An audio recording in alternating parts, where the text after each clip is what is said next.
Students, welcome again. और आज हम टॉपिक करने वाले हैं 11th क्लास अकाउंट्स का नेक्स्ट जनरल एंट्रीज।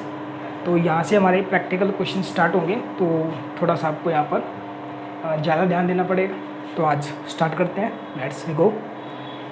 तो जनरल हम करने वाले हैं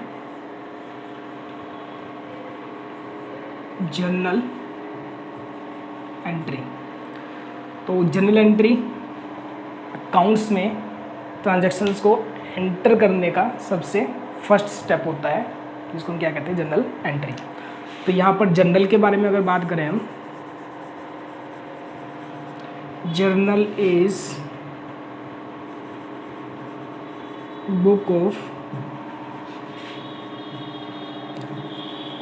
original entry. Journal is book of original entry और प्राइम एंट्री। अगर हम जर्नल की डेफिनेशन देना चाहें, then journal is a book of original entry. यानी जर्नल हमारी एक बुक होती है और वो बुक होती है ओरिजिनल एंट्री, या हम कह सकते हैं प्राइम एंट्री। प्राइम मीन्स सबसे फर्स्ट जो ट्रांजैक्शंस को एंटर किया जाता है, तो जिस बुक में सबसे पहले एंट्री एंटर की जाती है उस बुक को हम क्या कहते हैं, जर्नल। यानी यहाँ पर जो अकाउंट्स हम बनाने वाले हैं उसकी जो एंट्री होगी सबसे पहले जिस बुक में होगी उसको हम क्या बोलते हैं, जर्नल एंट्री होगी।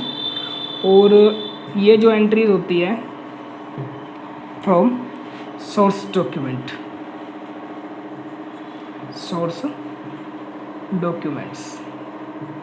यानी जो जनरल एंट्री की जाती है किताबों के अंदर, उसको एंट्री की जाती है, तो उसके लिए हम यूज़ करते हैं किसका, सोर्स डॉक्यूमेंट का। यानी उसका प्रूफ होता है कि जो ट्रांजैक्शंस हम एंटर करने जा रहे हैं तो उसका प्रूफ क्या है। जैसे हम मार्केट के अंदर जाते हैं तो हमें बिल मिलता है सेल करने का या परचेज करने का, तो एक हिसाब से जो बिल हमें मिला है, जो वाउचर हमें मिला है, उसको हम क्या बोलते हैं, सोर्स डॉक्यूमेंट बोलते हैं। तो इस तरह से हम सोर्स डॉक्यूमेंट के बिहाफ पे सबसे पहले जो एंट्री करते हैं जिस बुक में, इट इज़ कॉल्ड जर्नल। वो क्या कहलाती है, जर्नल कहलाती है। अब हम सबसे पहले बात करते हैं जर्नल जो बुक होती है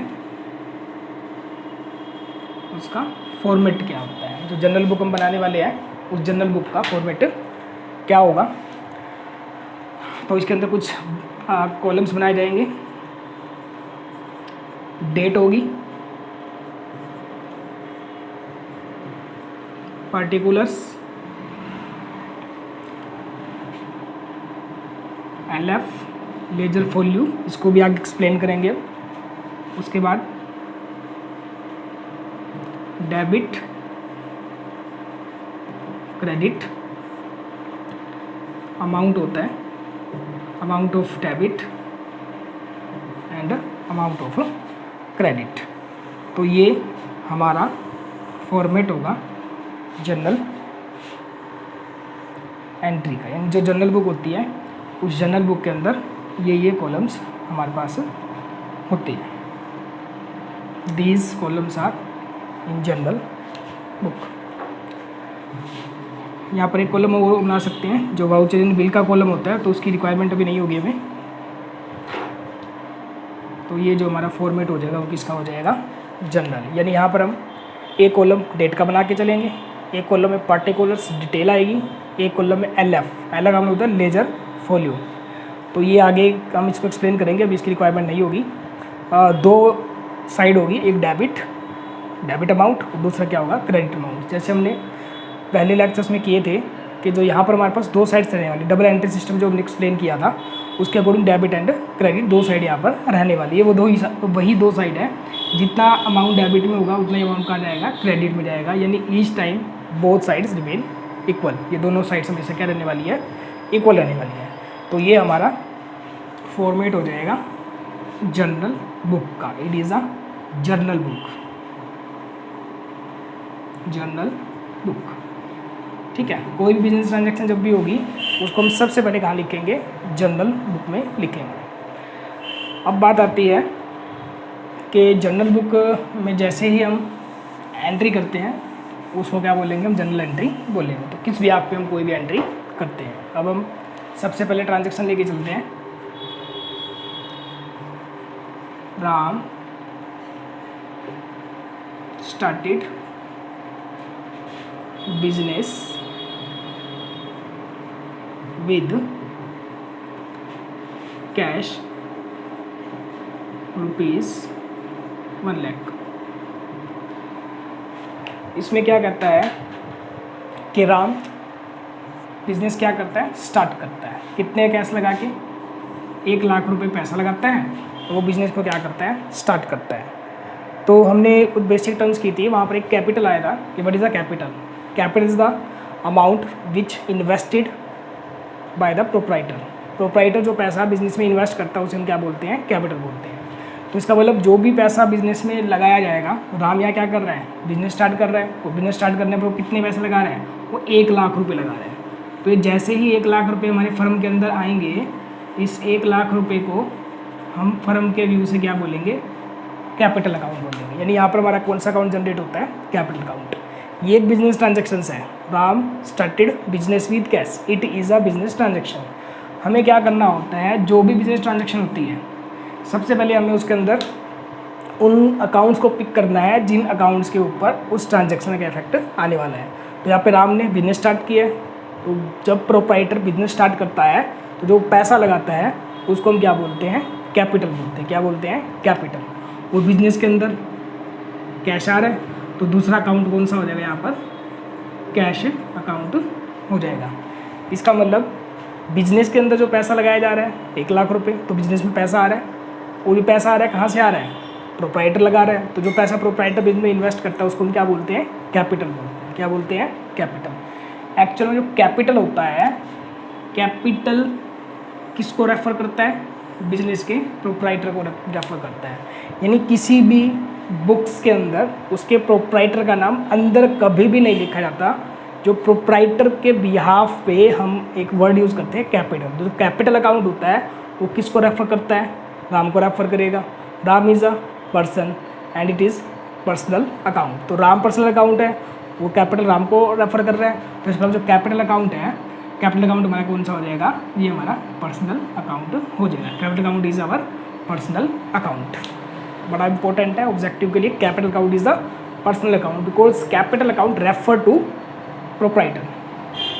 तो जैसे ही वो बिजनेस में पैसा लगाता है तो यहाँ पर 2 अकाउंट हमारे जनरेट होते हैं। एक तो कौन सा अकाउंट जनरेट होता है, कैपिटल अकाउंट, और दूसरा कौन सा अकाउंट जनरेट होता है, कैश अकाउंट जनरेट होता है। अब हमें किसके व्यू से देखना है, बिजनेस के व्यू से देखना है। राम है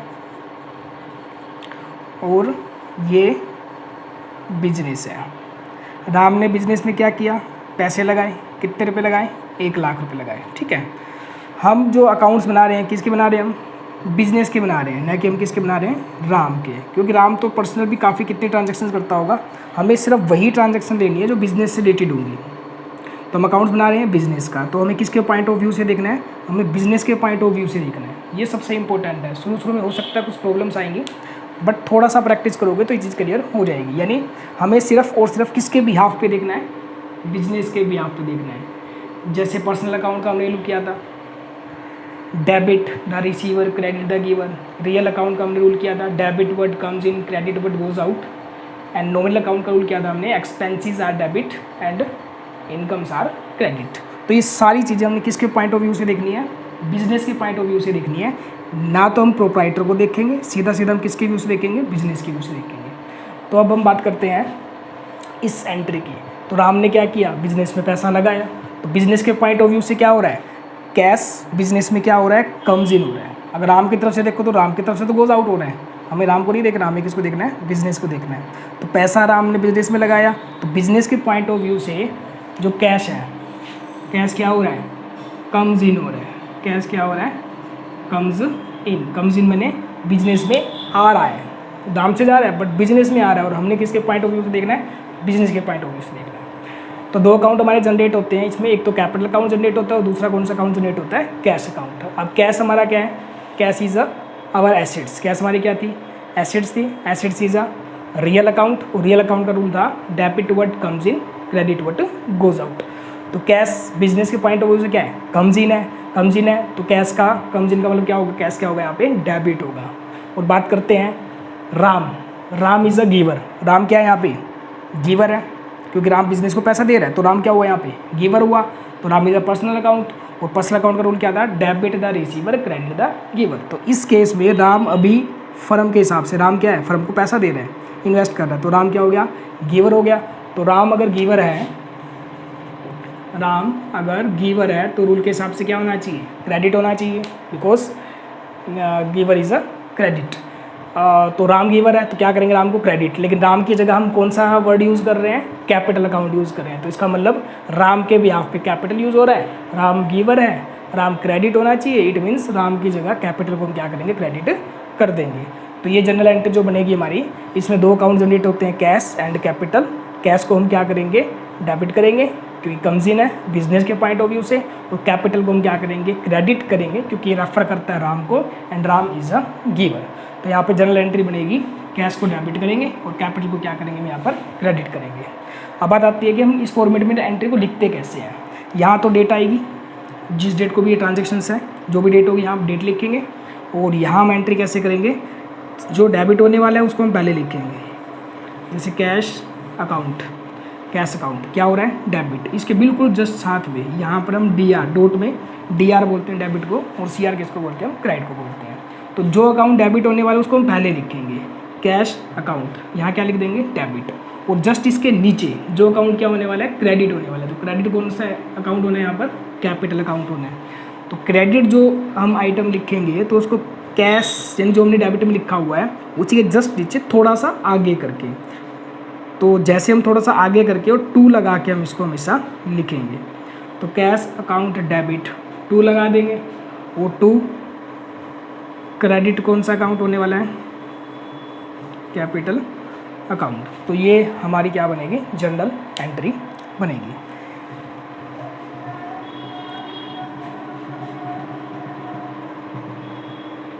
अभी कंप्लीट नहीं हुई है ये, तो कैसे करना है हमने इसको, क्योंकि फर्स्ट टाइम है, थोड़ा सा टाइम लगेगा आपको। तो जो अकाउंट, यानी एक अकाउंट डेबिट होने वाला है और यहाँ पे दूसरा अकाउंट क्या होने वाला है, क्रेडिट होने वाला है। तो जो जनरल एंट्री हम करेंगे तो जो डेबिट होने वाला है उसको हम पहले लिखेंगे, डेबिट वाले को हम पहले लिखेंगे, जैसे कैश अकाउंट, और साथ में क्या लिख देंगे, इसके आगे डेबिट लिख देंगे, जैसे LF के बाहर वाली जगह। और जो क्रेडिट होने वाली चीज़ है उसको जस्ट इसके नीचे टू लगा के, जस्ट इसके नीचे टू लगा के, और जो भी वो अकाउंट क्रेडिट होने वाला है, तो टू कौन सा अकाउंट क्रेडिट होने वाला है, कैपिटल अकाउंट क्रेडिट होने वाला है। लेकिन यहाँ पर कोई क्रेडिट वर्ड नहीं लिखा जाएगा। तो कैसे एंट्री बनी, cash account debit, cash account debit to capital account. तो इस तरह से हम क्या करेंगे, किसी भी एंट्री को जनरल बुक में एंटर करवाएंगे। LF एक नंबर होता है, लेजर का नंबर होता है, वो भी हमारे पास नहीं है, तो इसको हम क्या करेंगे, खाली छोड़ देंगे। तो कैश क्या होने वाला है, डेबिट, तो कैश के सामने डेबिट वाले कॉलम में अमाउंट लिख देंगे। और कैपिटल क्या होने वाला है, क्रेडिट, कैपिटल के सामने कौन से खाने में लिख देंगे, क्रेडिट में। तो कितना पैसा लगाया गया था यहाँ पर, 1 लाख रुपये। तो 1 लाख रुपये डेबिट हो रहा है कैश, तो कैश के सामने डेबिट आ जाएगा। और कैपिटल क्या हो रहा है, क्रेडिट हो रहा है, तो कैपिटल के सामने क्या आ जाएगा, 1 लाख रुपये किसमें आ जाएगा, क्रेडिट में आ जाएगा। यानी cash account debit, debit with 1 lakh, two means credit, credit कौन हो रहा है, कैपिटल, कैपिटल हो रहा है, यहाँ क्रेडिट नहीं लिखते इसमें, टू कैपिटल, टू का मतलब क्रेडिट हो रहा है, कैपिटल क्रेडिट हो रहा है, कितने से, 1 लाख, तो 1 लाख रुपये हम निकाल दिए, क्रेडिट में लिख दिए। यहाँ पर जो बैलेंस होगा दोनों जगह क्या रहेगा, सेम रहने वाला है। यानी जितना अकाउंट डेबिट में आया उतना अमाउंट कहाँ आएगा, क्रेडिट में भी आएगा। यानी ये जो दोनों पलड़े हमारे हमेशा साफ बराबर रहने चाहिए। जहाँ पर ये कम ज़्यादा हो गए यानी हम कहीं गड़बड़ कर चुके हैं। तो जो गड़बड़ होती है इसके बारे में भी एक टॉपिक पढ़ेंगे 11th के, काफ़ी आगे जाके हम पढ़ेंगे। उसके बाद बात करते हैं नरेशन की।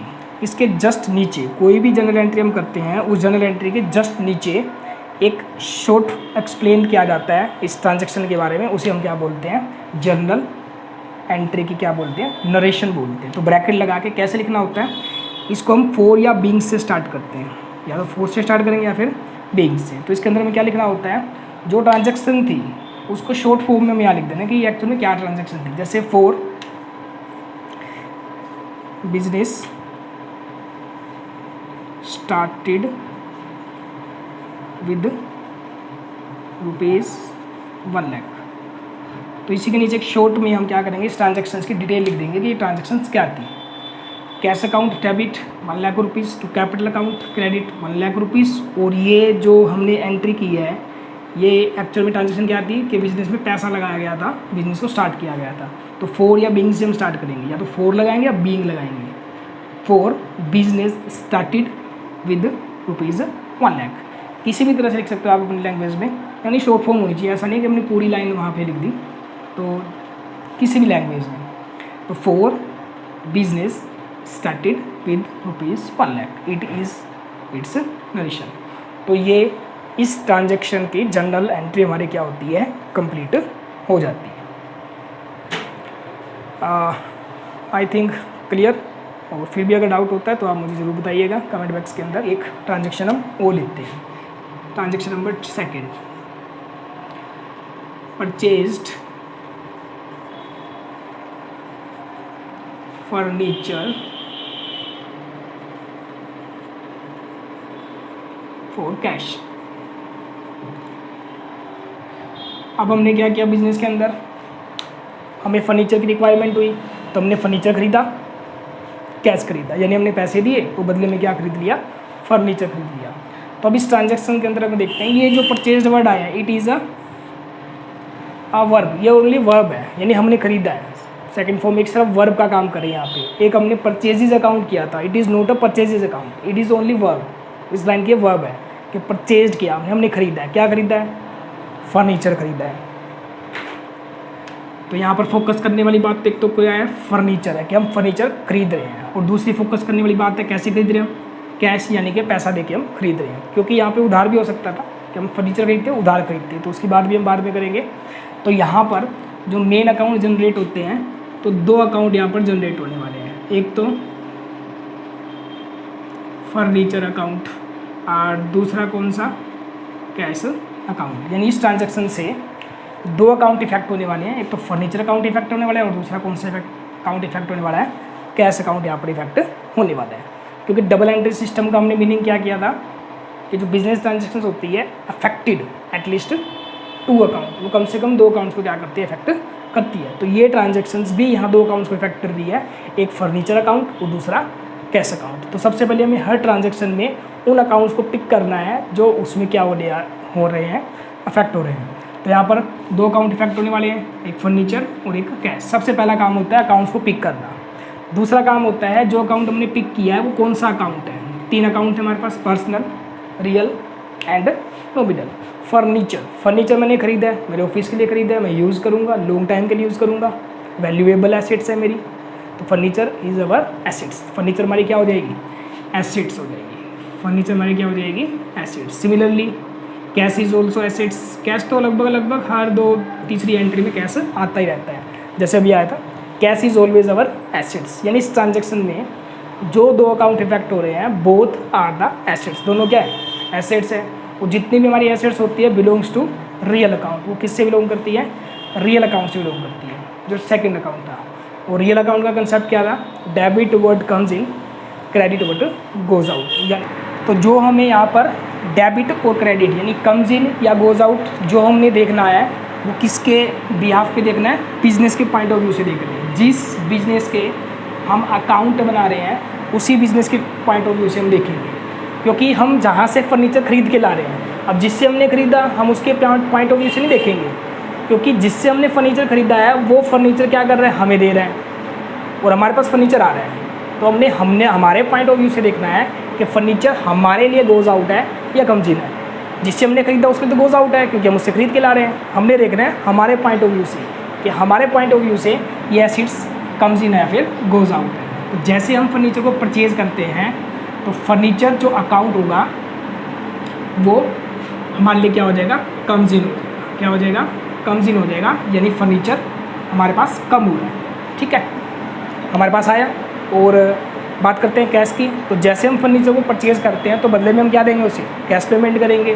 तो अगले के पास कैश गया, बट हमारे पॉइंट ऑफ व्यू से क्या होता है, कैश हमारे से जा रहा है, यानी कैश क्या हो जाएगा हमारे लिए, गोज आउट हो जाएगा। कैश क्या हो जाएगा, गोज आउट हो जाएगा। यानी एक एसेट्स हमारे पास आ रही है और सेकंड एसेट्स हमारे से क्या हो रही है, जा रही है। तो कम्स इन, तो जो चीज़ कम्स इन यानी जो चीज़ एसेट्स हमारे पास आ रही है उसको क्या करेंगे, डेबिट, और जो एसेट्स हमारे से जा रही है उसको क्या करेंगे, क्रेडिट करेंगे।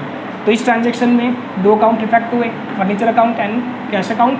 फर्नीचर कम्स इन है हमारे पॉइंट ऑफ व्यू से, इसलिए डेबिट करेंगे। वो जो कैश है वो हमारे पॉइंट से क्या है, जा रहा है, तो इसलिए क्या करेंगे हम, क्रेडिट। तो इसकी सेम उसी तरह करेंगे जैसे अभी मैंने पहले बताया। सबसे पहले हम क्या करेंगे, डेट लिखेंगे। डेट लिखने के बाद जो डेबिट होने वाली अकाउंट है उसको हम पहले लिखेंगे। तो डेबिट होने वाला कौन है यहाँ पे, फर्नीचर। तो एंट्री हम करेंगे furniture account. Furniture account debit है तो हम DR डेबिट का साइन डाल देंगे। एंड जो क्रेडिट होने वाला है उसको जस्ट नीचे थोड़ा सा आगे करके 2, क्रेडिट कौन सा हो रहा है यहाँ पर, कैश हो रहा है, तो क्या करेंगे हम, कैश अकाउंट। तो ये एंट्री इसकी बनेगी। Furniture comes in debit 2, cash goes out, तो क्या कर दिया हमने, क्रेडिट। एंट्री लिखने का तरीका, डेबिट वाला अकाउंट पहले लिखेंगे, DR लिखेंगे, लेकिन जो 2 है ये 2 क्रेडिट को शो कर रहा है, इसलिए हमने यहाँ पे क्रेडिट नहीं लिखे। इस एंट्री में मैंने अमाउंट लिखा, हम 10,000 रुपये ले लेते हैं कि हमने जो फर्नीचर खरीदा कितने का खरीदा है, 10,000 रुपये का। तो इस हिसाब से जो 10,000 रुपये से फर्नीचर क्या हो जाता है, डेबिट हो जाता है। एंड कैश जो है वो 10,000 रुपये से क्या हो जाएगा, क्रेडिट हो जाएगा। तो ये इस ट्रांजैक्शन की क्या हो जाएगी, जर्नल एंट्री हो जाएगी। एंड अगेन डेबिट में हमने कितना लिखा, 10,000 रुपये, क्रेडिट में भी कितना लिखा, 10,000 रुपये, यानी दोनों साइड सेम अमाउंट लिखा गया है। और नरेशन की बात करें, फॉर सेम वो लिख सकते हैं जैसा ऊपर दिया हुआ है, फॉर फर्नीचर परचेज्ड फॉर ₹10,000, यानी हमने फर्नीचर खरीदा है कितने रुपये का, 10,000 रुपये का। ये इस जनरल एंट्री की क्या हो जाएगी, नरेशन हो जाएगी। तो इस तरह से हम इसकी जनरल एंट्री कर पाएंगे। तो अभी मैंने 2 ट्रांजैक्शंस ली थी, क्योंकि स्टार्टिंग है, थोड़ा सा स्लो चलना पड़ेगा। जब आपको ये आने लगेगी बड़ी आप फास्ट कर पाएंगे इसको। तो 2 मैंने एग्जांपल लिए हैं, ट्राई किया आपको समझ में आए, उसमें भी आया भी होगा। कुछ ट्रांजैक्शन मैं और लूँगा और उसके भी पे हम उनकी जनरल एंट्री करने की कोशिश करेंगे। उसके बाद हम एक ट्रांजैक्शन और लेके चलते हैं, number 3, purchased goods for cash ₹20,000। और इसी के साथ एक एंट्री में और लेके चलता हूँ,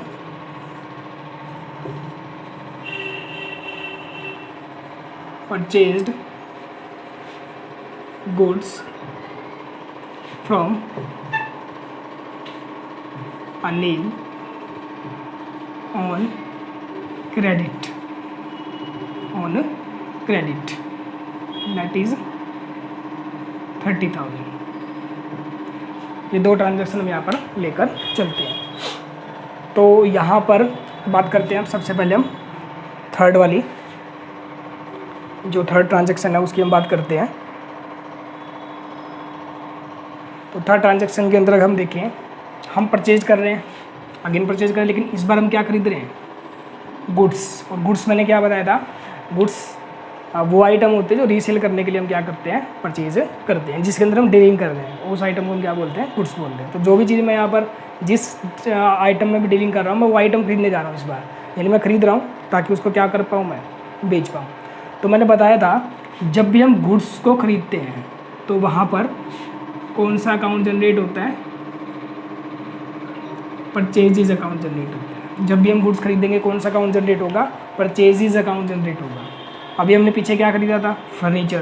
तो फर्नीचर खरीद रहे हैं तो furniture is our asset not a goods. तो फर्नीचर खरीदने से परचेज अकाउंट जनरेट नहीं होगा, लेकिन अगर हम क्या खरीदते हैं, गुड्स खरीदते हैं, तो हमारा कौन सा अकाउंट जनरेट हो जाएगा, परचेजेज अकाउंट जनरेट हो जाएगा। और दूसरी बात करते हैं कैसे खरीद रहे हैं हम, नगद में खरीद रहे हैं तो पैसे दिए हमने, तो दूसरा अकाउंट जो यहाँ पर इफेक्ट होने वाला है वो कौन सा होगा, कैश अकाउंट इफेक्ट होगा। तो परचेज गुड्स फॉर कैश, हमने गुड्स खरीदा, कितने खरीदा, 20,000 रुपीज़ का। तो यहाँ पर 2 अकाउंट जनरेट होते हैं, एक अकाउंट जनरेट होता है परचेजेज अकाउंट, और जो दूसरा अकाउंट है वो जनरेट होता है कैश अकाउंट। तो दोबारा मैं बता रहा हूँ आपको, जब भी हम गुड्स परचेज करते हैं, goods, then it is a purchases account, it is effected purchases account. And हम नगद खरीद रहे हैं तो दूसरा अकाउंट कौन सा होगा, कैश अकाउंट हो जाएगा। तो वही बात होगी ना कि पहले हमने क्या किया, पिक किया। तो यहाँ पे 2 अकाउंट पिक होते हैं, purchases account and cash account. अब जाते हैं हम रूल पे। अब परचेज जो होती है, परचेज गुड्स हमारे लिए क्या है, कम्स इन, हमारे पास आ रही है, तो गुड्स हमारे पास क्या आ रही है, कम्स इन है, तो हम क्या करेंगे, इसको डेबिट करेंगे। क्या करेंगे? डेबिट। और कैसे खरीद रहे हैं हम? कैश यानी नगद खरीद रहे हैं। तो जैसे जहाँ से भी हमने आइटम खरीदी है, परचेज की है, तो बदले में हमने क्या दिया उसको? कैश दिया। तो कैश क्या हो गया? गोज़ आउट हो गया। और जो चीज़ गोज़ आउट होती है उसको हम क्या करते हैं? क्रेडिट करते हैं। यानी purchases, goods is comes in, goods हमारे पास आ रही है, इसलिए हम परचेजेज को क्या करेंगे? यहाँ पर डेबिट करेंगे। और कैश हमारे से क्या हो रहा है? जा रहा है, गोज़ आउट हो रहा है, इसलिए हम कैश को क्या करेंगे? क्रेडिट करेंगे। तो जो इसकी जनरल एंट्री बनेगी वो बन जाएगी purchases account debit to cash account. Purchases account debit to cash account. कितने का परचेज किया हमने? 20,000। 20,000 रुपये कहाँ जाएगा? डेबिट साइड में आ जाएगा, परचेज के कॉलम में। एंड कैश क्रेडिट हो रहा है, 20,000 ही कहाँ आ जाएगा? क्रेडिट साइड में आ जाएगा। और किसके अगेंस्ट आ जाएगा? ये कैश अकाउंट के अगेंस्ट ये आ जाएगा। तो एंट्री बनेगी हमारी purchases account debit to cash account. और नरेशन जैसे मैंने बताई थी उसी तरह से आप इसके नीचे नरेशन को लिख सकते हैं। Again goods purchase is belongs to purchases account. Goods का खरीदना परचेजेज अकाउंट होगा। And purchases account debit to cash, हमने नगद खरीदा है। इसी के साथ मैंने एक एग्जांपल और लिया हुआ है नीचे, जिसमें लिखा हुआ मैंने परचेज्ड गुड्स फ्रॉम अनिल। अब हमने क्या किया? गुड्स खरीदा तो पहले भी किसी ना किसी पर्सन से ही होगा, हमने सप्लायर होगा, कुछ ना कुछ तो नाम होगा। बट हम वहाँ क्या खरीद रहे थे? कैश खरीद रहे थे। तो कैश जब हम परचेज करते हैं तो इसका कोई इफेक्ट नहीं पड़ता कि हम किससे खरीद रहे हैं, हमने कैश खरीदा है, यानी एंट्री पे कोई इफेक्ट नहीं होगा। बट इस बार हम क्या खरीदने वाले हैं? उधार खरीदने वाले हैं। क्रेडिट का मतलब हम इस बार जो गुड्स है कैसे खरीदने वाले हैं? उधार। किससे खरीद रहे हैं? अनिल से खरीद रहे हैं। तो कितने का खरीदा हमने? 30,000 का। तो इस एंट्री में कौन कौन से अकाउंट इफेक्ट होते हैं? एक तो परचेजेज अकाउंट हो गया। कौन सा अकाउंट हो गया? परचेजेज अकाउंट, क्योंकि हम क्या खरीद रहे हैं? गुड्स खरीद रहे हैं। बट यहाँ पर हम कैश नहीं खरीद रहे। कैसे खरीद रहे हैं? उधार खरीद रहे हैं। तो कैश का तो नाम ही नहीं आएगा यहाँ पे। अब बात आ जाएगी यहाँ पर अनिल की। तो दूसरा जो अकाउंट जनरेट होगा वो कौन सा जनरेट हो जाएगा? अनिल अकाउंट जनरेट हो जाएगा। ठीक है। तो यहाँ पर हम उधार खरीद रहे हैं। पीछे मान लो पीछे भी हमने माल अनिल से ही खरीदा है। तो पीछे हमने गुड्स परचेज किया, किससे किया? अनिल से। लेकिन कैसे किया हमने? कैश किया है। तो अनिल का कोई लेना देना नहीं है। हमारे अकाउंट में अनिल की एंट्री नहीं की जाएगी, क्योंकि हम पैसे दे उसको। तो purchases account debit to cash, यानी परचेजेस को डेबिट करेंगे और कैश को क्या करेंगे? क्रेडिट करेंगे। लेकिन यही एंट्री अगर purchases from goods from Anil से हमने गुड्स परचेज किया, लेकिन इस बार कैसे किया? ऑन क्रेडिट 30,000 का। तो कैश तो हमने दिया ही नहीं उसके, यानी अनिल से मैं पैसे जो परचेज लेके आया हूँ, कितने के लेके आया हूँ? 30,000 उधार लेके आया हूँ। तो यहाँ पर परचेजेज अकाउंट एक तो इफेक्ट होगा, और दूसरा इस बार कौन सा अकाउंट इफेक्ट होगा? यहाँ पे अनिल अकाउंट इफेक्ट हो जाएगा, क्योंकि हमने उसको पैसे देने हैं। तो यहाँ पर परचेजेस और अनिल दो अकाउंट आ जाएंगे। तो परचेजेस तो सेम पहले की तरह क्या हो जाएगा? डेबिट हो जाएगा, क्योंकि परचेजेस गुड्स हमारे पास क्या हो रहा है? कम्स इन हो रहा है। अब बात करते हैं अनिल, डेबिट होगा या फिर क्रेडिट होगा। Anil is a personal account. Anil क्या है? यहाँ पर पर्सनल अकाउंट है। और पर्सनल का रूल था debit the receiver and credit the giver. तो इस ट्रांजैक्शन के अंदर अब हम देखते हैं अनिल रिसीवर है, गिवर है। अब ध्यान से रखना, थोड़ा सा कन्फ्यूजन होता है कई बार। परचेज गुड्स हमने खरीदा है, अनिल से हमने खरीदा है। तो जैसे मैं अनिल के पास गया, उसने मुझे गुड्स दिया, मैं अपने पास लेकर आ गया। तो अनिल यहाँ पे क्या हुआ? गिवर होगा, क्योंकि वो गुड्स मुझे दे रहा है। तो अनिल इज़ अ गिवर, और गिवर है तो क्या करेंगे? इसको हम क्रेडिट करेंगे। तो यहाँ पर जो जनरल एंट्री बन जाएगी वो बन जाएगी हमारी purchases account debit, purchases account debit to Anil. और जो पर्सनल अकाउंट होते हैं उनके पीछे जो अकाउंट वाला वर्ड होता है वो हम नहीं लगाते, खाली अनिल लिखेंगे यहाँ पे। तो purchases account debit to Anil, यानी परचेज डेबिट हो रहा है और अनिल क्या हो रहा है? क्रेडिट हो रहा है। Purchases debit because goods comes in, Anil credit क्यों हो रहा है? Because Anil is giver. अब बात करते हैं अमाउंट की। 30,000 का हमने परचेज़ किया है, तो परचेज डेबिट हो रहा है, तो परचेज़ के अगेंस्ट डेबिट वाला कॉलम। और अनिल क्रेडिट हो रहा है, तो अनिल के अगेंस्ट क्रेडिट वाला कॉलम हम क्या करेंगे? फिल करेंगे। तो 30,000 डेबिट में, 30,000 क्रेडिट में। एंड सिमिलरली फॉर या बीइंग वर्ड के साथ हम क्या करेंगे? इसके नरेशन को लिख पाएंगे। तो ये हमारी दो ट्रांजेक्शन से कंप्लीट होती है। परचेज गुड्स फॉर कैश, काफ़ी एंट्रीज आएगी। Purchase account debit to, purchase किया अगर हमने कैश तो कैश, और उधार किया है तो उस पर्सन का नाम आ जाएगा जिससे हमने उसको उधार परचेज किया हुआ है। उसके बाद हम ट्रांजेक्शन लेते हैं एक और।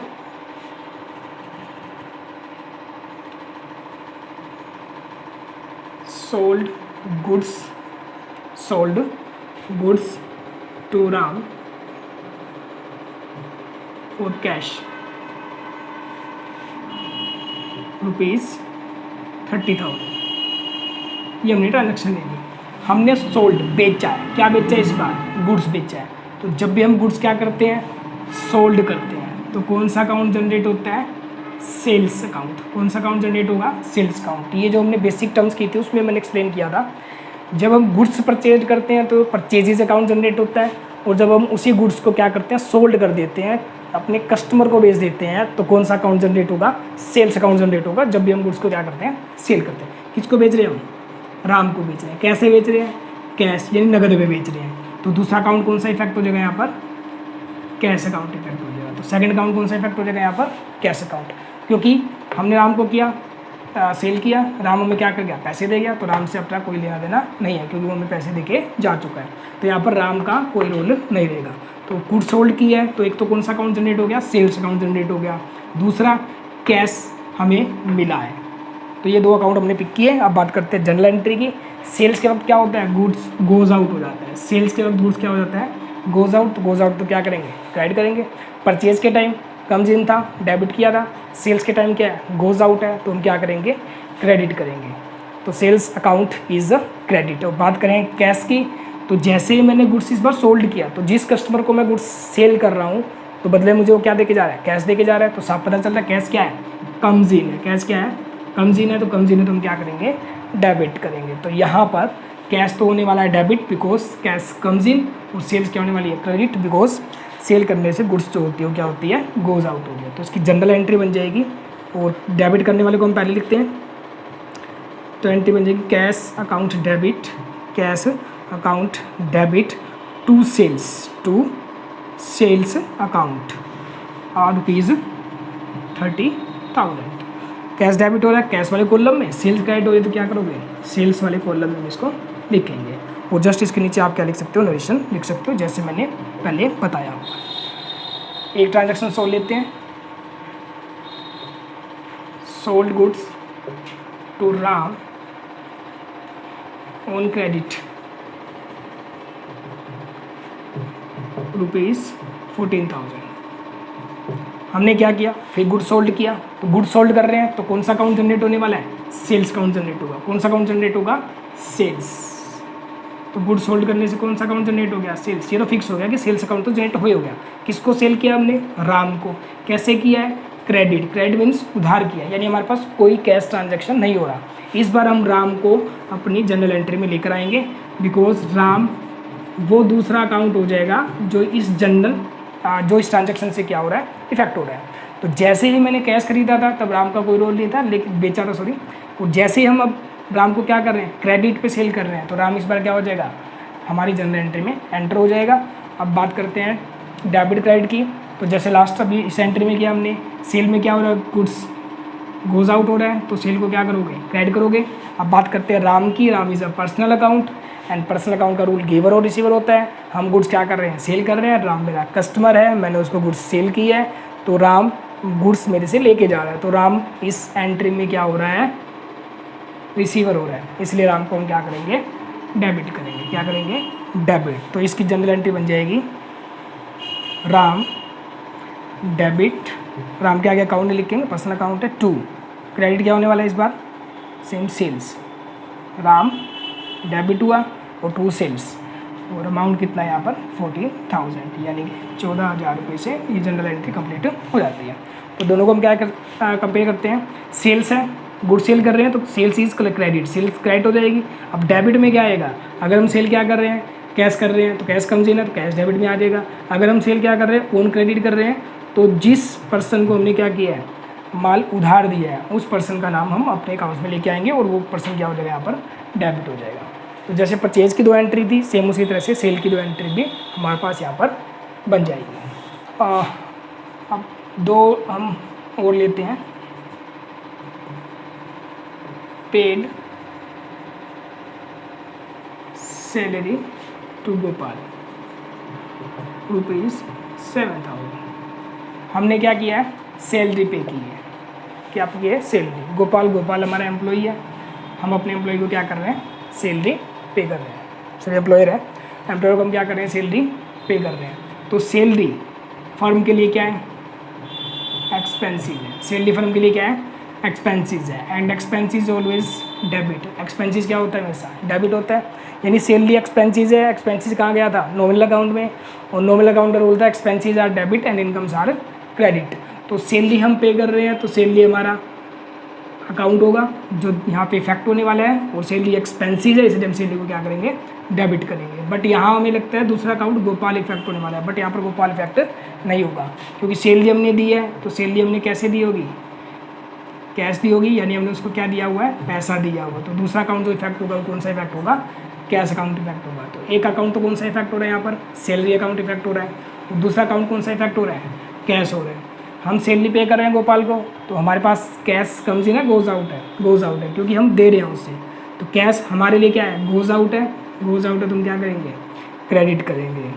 तो इसकी एंट्री हो जाएगी salary account debit to cash, ये जनरल एंट्री इसकी बन जाएगी।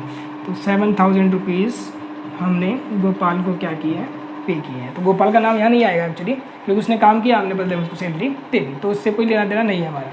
तो सैलरी एक्सपेंसिस है, एक्सपेंसिस ऑलवेज डेबिट, एंड हमने पे किया, इसका मतलब क्या दिया होगा, कैश दिया होगा, तो कैश क्या आ जाएगा यहाँ पर, क्रेडिट आ जाएगा। तो इस तरह से जितने भी एक्सपेंसिस हम पे करेंगे तो एक्सपेंसिस ऑलवेज डेबिट है, एक्सपेंसिस ऑलवेज डेबिट। जैसे paid salary, paid rent, paid commission, given discounts, ये सभी खर्चे हैं, तो इन सभी को क्या किया जाएगा, डेबिट किया जाएगा। 2 में पे कर रहे हैं तो सीधी सी बात हम क्या करेंगे, कैश आ जाएगा। उसके बाद रिसीव्ड ₹10,000 फॉर रेंट, रिसीव्ड यानी हमें मिल रहे हैं, कितने रुपये मिल रहे हैं, 10,000 रुपये। किस चीज़ के मिल रहे हैं, रेंट के मिल गए हैं। तो रेंट हमारे लिए क्या हो जाती है, यहाँ पर इनकम हो जाती है। रेंट हमारे लिए क्या हो जाती है, इनकम, क्योंकि पैसा हमें मिल रहा है, और 10,000 रुपये हमारे पास आ रहे हैं, तो क्या हो गया, कैश। तो इस ट्रांजैक्शन में जो 2 अकाउंट इफेक्ट हो रहे हैं वो कौन कौन से हैं, एक तो रेंट अकाउंट इफेक्ट हो रहा है, दूसरा कौन सा अकाउंट इफेक्ट हो रहा है, कैश। अब रेंट रिसीव कर रहे हैं, हमें मिल रहा है, तो क्या हुई, इनकम होगी। तो यही रेंट हम क्या कर रहे होते, पे कर रहे होते, तो हमारे लिए क्या होता है, एक्सपेंसिस। तो बड़ा क्लोज डिफरेंस होता है। तो ये देखना कि ये रेंट मेरे लिए एक्सपेंसिस है या फिर इनकम है, क्योंकि अगर एक्सपेंसिस है तो हम क्या करेंगे, इसको डेबिट करेंगे, नॉमिनल अकाउंट है। और अगर ये रेंट हमारे लिए क्या है, इनकम है, नॉमिनल अकाउंट, तो क्या करेंगे, हम क्रेडिट करेंगे। तो rent is a nominal account and it is our income, and income always credit. Income को क्या करते हैं, क्रेडिट करते हैं। अब रेंट मुझे मिल रहा है, कैसे मिला, 10,000 रुपये। तो 10,000 रुपये मुझे क्या मिल रहा है, कैश मिल रहा है। तो कैश मेरे लिए क्या हो गया, कम्स इन हो गया। तो जब कैश कम्स इन होता है तो क्या करते हैं, उसको डेबिट करते हैं। तो इसकी एंट्री बन जाएगी रेंट रिसीव होने की, कैश अकाउंट डेबिट टू, क्या नाम है इनकम का, रेंट। तो रेंट अकाउंट यहाँ पर क्या हो जाएगा, क्रेडिट हो जाएगा। तो 10,000 रुपये मुझे क्या मिल रहा है, यहाँ पर रेंट रिसीव हो रहा है। तो ये नॉमिनल अकाउंट हो गया, salary is our expenses, then it is debit and cash goes out, cash हम पे कर रहे हैं। और यहाँ पर रेंट में क्या कर रहा है, रिसीव हो रहा है। तो रेंट मतलब क्या हो गया, इनकम हो गया। तो रेंट को हम क्या करेंगे, क्रेडिट करेंगे, और रेंट हम क्रेडिट करेंगे। और रेंट जो मिल रहा है हमें कैसे मिल रहा है, कैश इन हैंड मिल रहा है, तो इसलिए कैश को क्या करेंगे, हम डेबिट करेंगे। कैश गोज आउट है तो क्रेडिट हो जाएगा, कैश कम जाए तो डेबिट हो जाएगा। सैलरी एक्सपेंसिस है, डेबिट हो गया। रेंट हमारा इनकम है तो क्या हो जाएगा, क्रेडिट हो जाएगा। तो ये हमारा जनरल एंट्री का बेसिक था। सबसे पहले फॉर्मेट पता होना चाहिए, और उसके बाद हम जनरल एंट्री करेंगे। तो जनरल एंट्री कैसे लिखी जाती है वो मैंने आपको बता दिया, नरेशन सभी के नीचे लिखनी होती है। तो यहाँ पर सबसे इंपॉर्टेंट जो चीज़ है, हमें जो ट्रांजैक्शंस गिवन होती है उसके अंदर हमें सबसे पहले पिक करने होते हैं कि कौन कौन से अकाउंट उसमें इफेक्ट होने वाले हैं। फिर हर अकाउंट के लिए हमें कंफर्म करना है वो पर्सनल है, रियल है, फिर नॉमिनल है। पर्सनल है तो पर्सनल का रूल लगा के डेबिट क्रेडिट का पता चलेंगे, रियल है तो रियल का रूल लगा के करेंगे, और अगर नॉमिनल है तो नॉमिनल के रूल के अकॉर्डिंग उसको डेबिट या क्रेडिट करेंगे। तो इस तरह से हम जनरल एंट्री को कर पाएंगे। तो फर्स्ट लेक्चर था जनरल एंट्री का, बेसिक था। तो पहले हमें समझना है कि हमें इसको लिखना कैसे है। कई बार तो ये हमें लिखना ही नहीं आता, जैसे 2 हम बिल्कुल यहाँ लिख देते हैं, गलत माना जाएगा, थोड़ा आगे करके लिखना है इसको। तो आज के लिए इतना ही होगा, ट्राई करना, और बाकी हम नेक्स्ट लेक्चर में इसको आगे करेंगे। Thank you.